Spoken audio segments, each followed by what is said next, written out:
ગઢવી મોરબીથી આજે અમે કલેક્ટરશ્રીને આવેદનપત્ર આપવા આવ્યા છે. જે તળાજા ખાતે જે ગીગાભાઈ આહિરે જે અમારી જ્ઞાતિ અને અમારા જે કુળદેવીઓ છે, માતાજીઓ છે, તેઓનું અપમાનજનક શબ્દ બોલીને જે જાહેરમાં જે કૃત્ય કરેલ છે તેને અમારો આ સમાજ મોરબી વખોડી કાઢે અને કલેક્ટર સાહેબને આવેદનપત્ર આપવામાં કહેવામાં આવેલ છે કે કડક ને કડક કોઈ પણ પગલાં લે તેવી અમારી માંગ ઉઠેલી છે.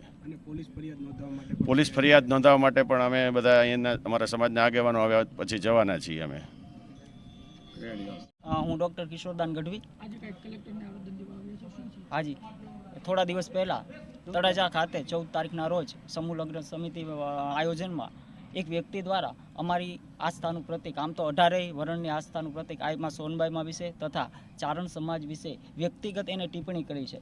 એના વિરોધમાં અમે આજે કલેક્ટરશ્રીને આવેદનપત્ર આપવા આવ્યા છીએ અને સમસ્ત મોરબી ચારણ સમાજ વતી અમારી માંગણી છે કે આ વ્યક્તિ ઉપર વ્યક્તિગત રીતે કોઈ સમાજ આમાં છે નહીં, પણ અમે એ વ્યક્તિનો વિરોધ કરી છીએ. એના ઉપર કાયદેસરની કાર્યવાહી થવી જોઈએ અને જો નહીં થાય તો ગાંધી ચિંતિયા માગે આગળના સમયમાં અમે એના ઉગ્ર આંદોલન કરશું અને FIR પણ નોંધાવશું. તો સમસ્ત મોરબી ચારણ સમાજ વતી અમારી એવી માંગણી છે, અમારી એવી લાગણી છે. સમસ્ત ચારણ સમાજ ગુજરાતભરમાં આવેદનપત્રો અપાય છે, ત્યારે મોરબી ચારણ સમાજની પણ લાગણી છે કે ટૂંક સમયમાં જ આનો ઉકેલ આવે અને આ વ્યક્તિ માફી માંગે તથા એના ઉપર કાયદેસરની કાર્યવાહી થાય એવા સમસ્ત મોરબી ચારણ સમાજ વતી અમે માંગણી કરવા આજે કલેક્ટરને આવેદનપત્ર પાઠવવા આવ્યા છીએ.